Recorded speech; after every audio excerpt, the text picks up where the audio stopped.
नमस्कार दोस्तों, मोटू इंसान यूट्यूब चैनल में आपका स्वागत है।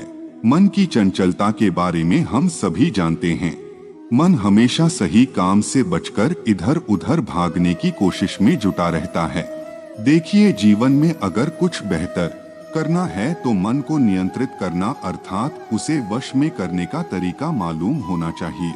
अन्यथा बाहर से आप कुछ भी बदल लें, लेकिन अंदर से आपका मन पहले जैसा ही है तो फिर कुछ भी नया नहीं हो सकता।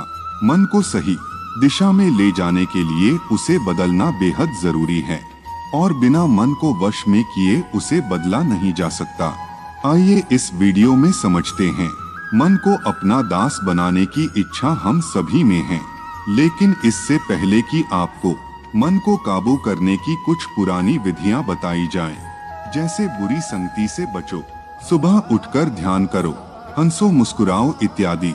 सवाल आता है, कौन है वह आपके भीतर जो मन को वश में करना चाहता है?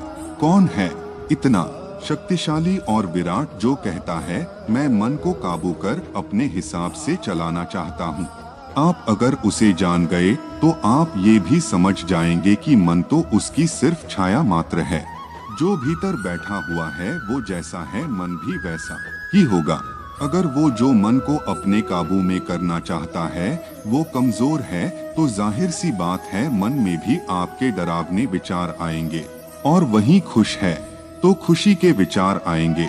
अगर वह लालची है तो आपके मन को कई चीजों का लोभ होगा। अगर वह किसी से मोहित हो गया है तो आपका मन भी मोह में लिपट जाएगा। मन को काबू करने वाला कौन है? आपके भीतर मौजूद तमाम तरह की इच्छाएं रखने वाला, आपके मन को ही नियंत्रित करने वाला कोई और नहीं आपका अहंकार है। आपके भीतर बैठा वही अहम भाव जो कहता है, मुझे ये पाना है, मेरा ये खो गया, मेरे लिए वो सबसे बड़ा है इत्यादि। जब तक वह भाव भीतर है तब तक मन को काबू में रखने की इच्छा बनी रहेगी, और वास्तव में अहम यानी अहंकार के काबू में मन आ ही नहीं सकता, क्योंकि मन कोई भौतिक चीज तो नहीं है। अगर मैं आपसे कहूँ अपनी छाया पकड़ कर देखिए तो क्या आप उसे पकड़ पाएंगे? नहीं, न तो इसी तरह अहम की छाया है मन, अहम की स्थिति जैसी होगी मन भी वैसा ही हो जाएगा। तो यह समझने के बाद कि मन और अहम का रिश्ता क्या है, आइए जानते हैं। मन को काबू में करने की 5 उपाय है। यदि आप मन में आने वाले विचारों से परेशान हैं और उन विचारों से छुटकारा पाने हेतु मन को वश में करना चाहते हैं तो इसका एकमात्र उपाय है अपनी मान्यता को बदलना। जैसे ही आप खुद को जो माने बैठे थे वो मानना छोड़ दोगे तो आप पाएंगे अचानक मन में से बुरे विचार भी गायब हो गए हैं। अपनी मान्यता को बदलें। उदाहरण के लिए आप किसी बात से चिंता में डूब गए हैं। अब जाहिर सी बात है मन उसी बात पर विचार करेगा। अब सवाल यह नहीं कि मन में आने वाले विचारों को कंट्रोल कैसे करें। अब आपको उस बात को समझना है जिसने आपको चिंतित किया है। जब आप अपनी बुद्धि का प्रयोग करके नाप तोल लोगे अच्छे से कि इस बात में वाकई चिंता की आवश्यकता नहीं, तो मन से विचार भी गायब हो जाएंगे।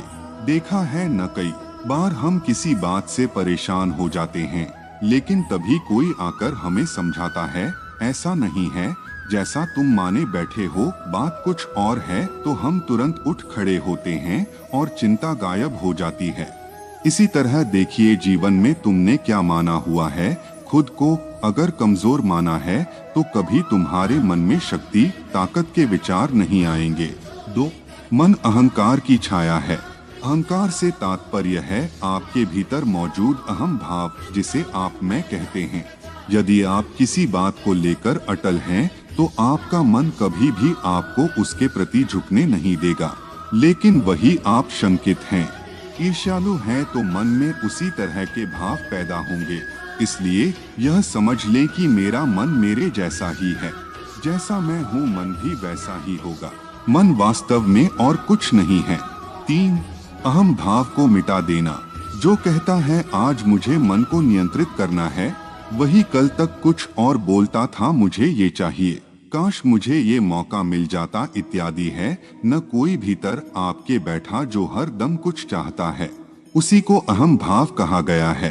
ये आज मन को नियंत्रित करने की बात कहता है, कल यही अहम भाव आपसे कुछ और कहेगा। तो जो भी इंसान मन को वश में करना चाहता है, उसे अपने भीतर मौजूद इस अहम भाव को खत्म करना होगा, क्योंकि ये जब तक बचा हुआ है तब तक ये तो अपनी मांगे करता ही रहेगा। जी हाँ, और इसीलिए मनुष्य के अंतिम समय तक मन उसका इधर उधर भागता रहता है। तो क्या इसका अर्थ है मन को भटकने से रोकने का कोई उपाय नहीं है? परंतु इसके लिए अहम भाव को बदलना होगा। यानी जब तक आपके भीतर मौजूद अहम भाव सही कार्य में, सही दिशा में नहीं आगे बढ़ता, तब तक मन के घोड़े इधर उधर दौड़ते रहेंगे। 4. अहम को सही दिशा में लगाए।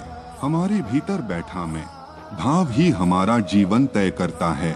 अगर यह आलस, लोभ, दुर्बलता का प्रेमी हो गया तो फिर व्यक्ति का जीवन भी ऐसा ही हो जाता है। लेकिन अगर अहम को सही लक्ष्य मिल गया और इसे प्रेम हो गया तो फिर जीवन भी बेहतर हो जाता है। स्वामी विवेकानंद, गौतम बुद्ध इत्यादि जितने भी महापुरुष हुए हैं, वो भी हमारी तरह आम इंसान थे, लेकिन उन्होंने अपने अहम भाव को सही दिशा दी, जिससे उनका मन और विचार बदले और फिर जीवन ही बदल गया। इसलिए आज हम उनके जीवन की मिसाल देते हैं। 5. भीतर से पूर्ण रहो। हम हमेशा एक आंशिकता, एक खालीपन के साथ जीवन जीते हैं। यही वजह है कि थोड़ा और पाने की आस हम में बनी रहती है। इसी स्थिति को अध्यात्म में अधूरा कहा गया है। लेकिन जब यही मैं पूरा हो जाता है तो फिर जीवन आत्मस्थ हो जाता है। यानी ऐसी स्थिति जहां मन पूर्ण है, उसे अब अंदर से कुछ पाने की आस नहीं। मन तृप्त है। हालांकि बाहर से शरीर को चलाने के लिए जितनी भी जरूरतें होती हैं, व्यक्ति उन्हें पूरी करने के लिए कर्म करेगा, लेकिन अंदर से उसकी स्थिति पूर्णता की होगी। अंदर से वो राजा रहेगा, भिखारी नहीं जो इस दुनिया से थोड़ा सा इज्जत, पैसा इत्यादि पाने की आस रखे। तो साथियों, उम्मीद है मन को काबू में कैसे करें, यह पूछकर हमारे भीतर बैठे उस दुश्मन के बारे में आप जान गए होंगे। आशा है यह वीडियो आपके लिए उपयोगी साबित हुआ होगा और आप अपने जीवन में इसका मनन भी करेंगे। अगर अच्छा लगा है तो कमेंट कर देना और शेयर भी। वीडियो को लास्ट तक देखने और सुनने के लिए धन्यवाद।